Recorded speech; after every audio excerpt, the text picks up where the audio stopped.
तीसरी कहानी प्रेरणा। प्रेरणा की नौकरी का पहला दिन था और सुबह से उसने पूरा घर सर पर उठा रखा था। पास में एक प्राइवेट स्कूल में काफ़ी महीनों से रिज्यूमे दिया था।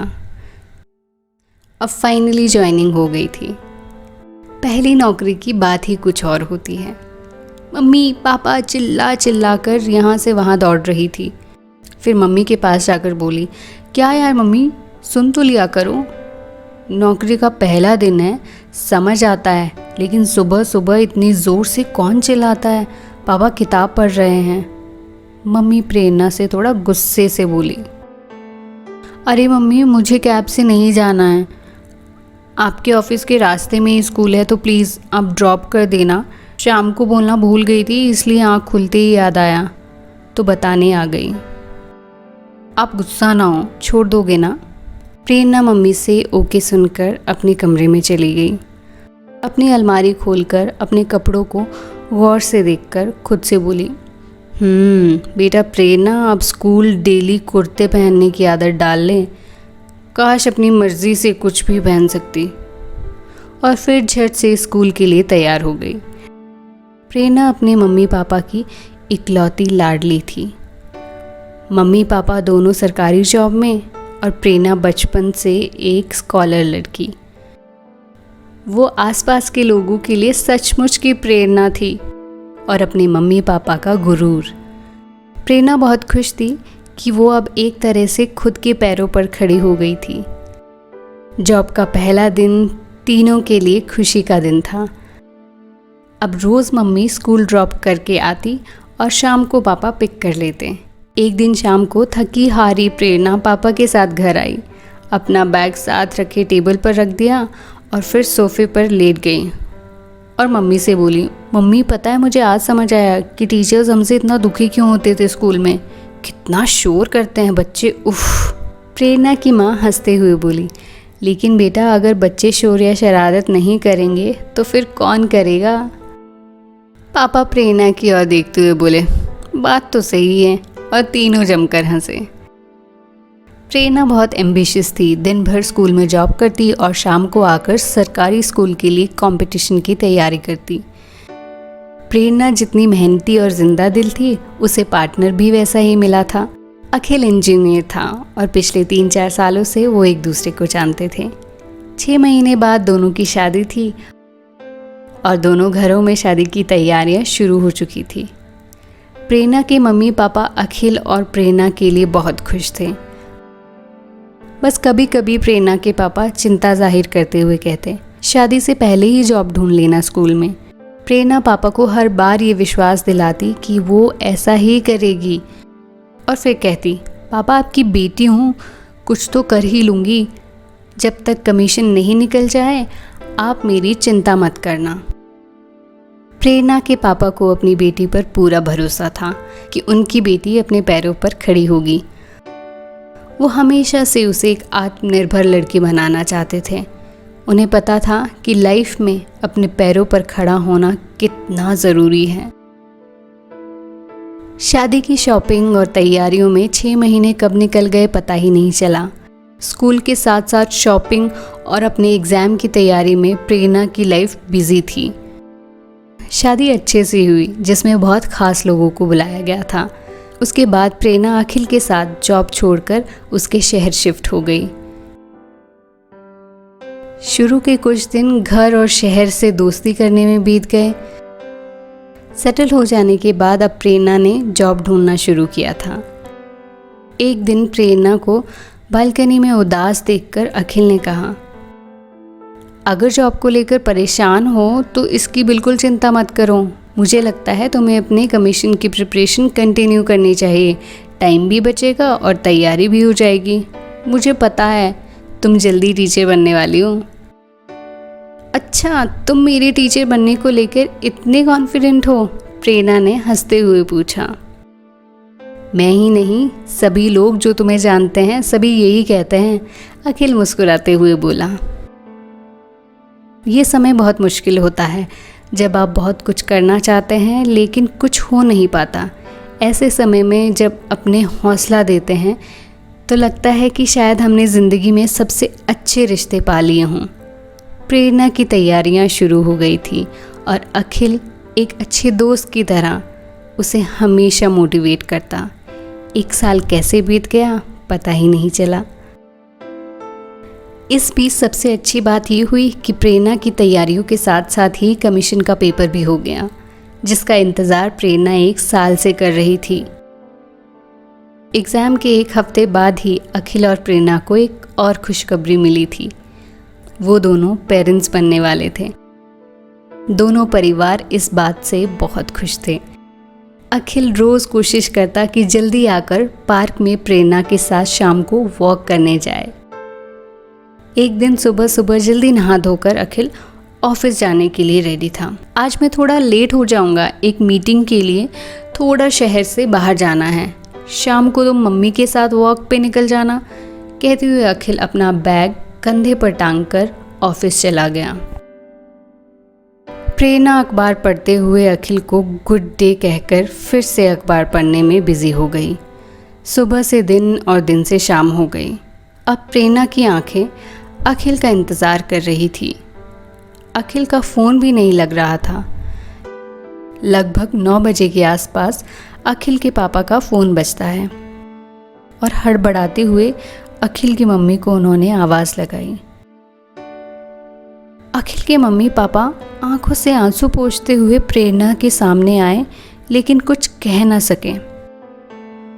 प्रेरणा की धड़कनें मानो रुक सी गई हूँ। वो अखिल की मम्मी से पूछती है, सब ठीक तो है ना मम्मी? मम्मी अखिल कहकर ज़मीन पर गिर पड़ी। अखिल की कार का घर लौटते वक्त एक्सीडेंट हो गया था और ऑन द स्पॉट उसकी जान चली गई थी। इस हादसे ने पूरे परिवार को हिलाकर रख दिया था। इससे पहले कि प्रेरणा खुद को संभाल पाती, लोग उसकी पीठ के पीछे अखिल के मम्मी पापा के पास जाकर तरह तरह की बातें करने लगे थे। कोई प्रेरणा के पेट में पल रहे बच्चे को अनलकी कहता, तो कोई प्रेरणा को। अकेले में प्रेरणा खुद से सवाल करने लगी थी कि क्या कोई इंसान दूसरे के लिए अनलकी हो सकता है? क्या एक अजन्मा बच्चा अपने पापा के लिए अनलकी हो सकता है? वो खुद से कई सवाल करती, लोगों की बर्दाश्त न होने वाली बातों और अखिल की याद के बीच 9 महीने बाद एक नन्ही परी ने जन्म लिया, सृष्टि। सृष्टि सचमुच घर वालों के लिए एक पूरी दुनिया थी और इसलिए उसका नाम सृष्टि रखा गया। आस पड़ोस के लोग जब सृष्टि को देखने घर आते तो दबी दबी आवाज़ में हमेशा कहते, पति नहीं रहा, उस पर से बेटी पैदा हो गई। कोई सामने नहीं कहता, लेकिन ये सब आवाज़ें कहीं ना कहीं से प्रेरणा के कानों तक पहुंच जाती। प्रेरणा को उदास देखकर एक रात अखिल की मम्मी प्रेरणा के कमरे में आकर उसको दूध का गिलास देकर पास के बेड पर बैठकर कहती है, बेटा मुझे पता है ये समय हम सभी के लिए मुश्किल है और शायद तुम्हारे लिए ज़्यादा। कभी ये मत समझना कि तुम अकेली हो। आसपास के लोग जिनके मन में जो आए कहकर निकल जाते हैं, लेकिन हमें तो अपनी चमड़ी मोटी करनी होगी। लोग बहुत कुछ कहेंगे।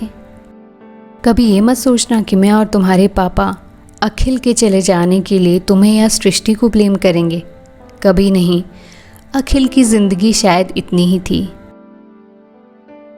और हाँ, तुम जैसी बेटी का घर आना घर को 4 चांद लगाता है। और अब तो सृष्टि भी आ गई है। कहते कहते वो रो पड़ी। उस दिन प्रेरणा और अखिल की मम्मी जी भर रोए। कई महीनों बाद दोनों को चैन की नींद आई। अब आसपास के शोर को प्रेरणा और अखिल के मम्मी पापा अपने तक नहीं पहुंचने देते। प्रेरणा भी सृष्टि की परवरिश में बिजी थी। लगभग 8 महीने बीत चुके थे। प्रेरणा ने फिर से पहले की तरह पूरे आत्मविश्वास के साथ जीना शुरू कर दिया था।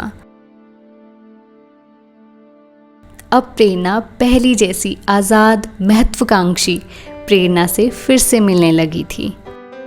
महीनों के अंधेरे के बाद मानो रोशनी से भरा दिन था। अखिल के पापा ड्राइंग रूम में अखबार पढ़ रहे थे। तभी जल्दी जल्दी अखबार समेटकर प्रेरणा के कमरे की ओर भागे। तुम्हारे कमीशन का रिजल्ट आया है आज अखबार में बेटा, रोल नंबर रखा है ना संभाल कर? मतलब वो जो मैंने कई महीने पहले एग्ज़ाम दिया था वही ना? प्रेरणा थोड़ा हड़बड़ाते हुए बोली। हाँ बेटा, अखिल के पापा प्यार से तसल्ली देकर बोले। ये सुनते ही प्रेरणा सृष्टि को गोद से उठाकर बेड पर रख देती है और अलमारी से अपनी डॉक्यूमेंट फाइल निकालती है। अब उसके हाथ कांपने लगे थे। फिर एक कागज़ निकालकर बिना कुछ कहे अखिल के पापा को दे दिया। वो दिन प्रेरणा का दिन था। न्यूज़पेपर में रोल नंबर देखने के बाद अखिल के पापा गर्व से बोले, अब फाइनल इंटरव्यू की तैयारी करो। प्रेरणा को कुछ देर तक तो समझ ही नहीं आया कि क्या हुआ। फिर अचानक बोली, बहुत कंपटीशन होगा पापा इंटरव्यू में, और सृष्टि भी छोटी है, पता नहीं कैसे करूँगी। सब हो जाएगा, मैं और तुम्हारी मम्मी है ना, कहकर अखिल के पापा ने प्रेरणा का हौसला बढ़ाया। एक बार फिर सभी की ज़िंदगी में रोशनी की किरण आई थी। मम्मी पापा सृष्टि की देखरेख करते और प्रेरणा ने जी जान लगाकर मेहनत की और फिर सिलेक्शन होना तो लाजमी था। नौकरी लग गई। स्कूल ज्वाइन करने का दिन आया तो प्रेरणा को नौकरी से ज़्यादा चिंता थी कि इतने दिन बाद कैसे फिर से जॉब करेगी, अलग अलग लोगों से मिलेगी। इससे पहले कि लोगों के बारे में प्रेरणा और कुछ सोच पाती, सुबह पापा ने अखिल की गाड़ी की चाबी प्रेरणा के हाथ में रखकर कहा, जो हुआ उसे बदल तो नहीं सकते, जो बची कुची ज़िंदगी है उसे जिंदा दिली से जी तो सकते हैं। मम्मी हाथ में दही चीनी लिए खड़ी थी। दोनों ने प्रेरणा को पहले दिन के लिए शुभकामनाओं के साथ विदा किया। तीनों की आंखों में आंसू थे। स्कूल पास में था तो लगभग हर स्टाफ मेंबर प्रेरणा और अखिल के परिवार को जानता था। शुरुआत में सब ठीक रहा। धीरे धीरे प्रेरणा को लगा उससे स्टाफ के कुछ लोग अवॉइड करने लगे हैं।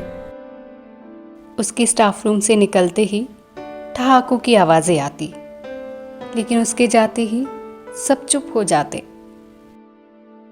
उन्हें लगता कि शायद प्रेरणा के साथ जो हुआ उसकी वजह से उसने हंसना, यहाँ तक मानो जीना छोड़ दिया हो, या फिर उससे ये सब करना अलाउड ही ना हो। किसी के जाने के बाद कोई जीना छोड़ सकता है क्या?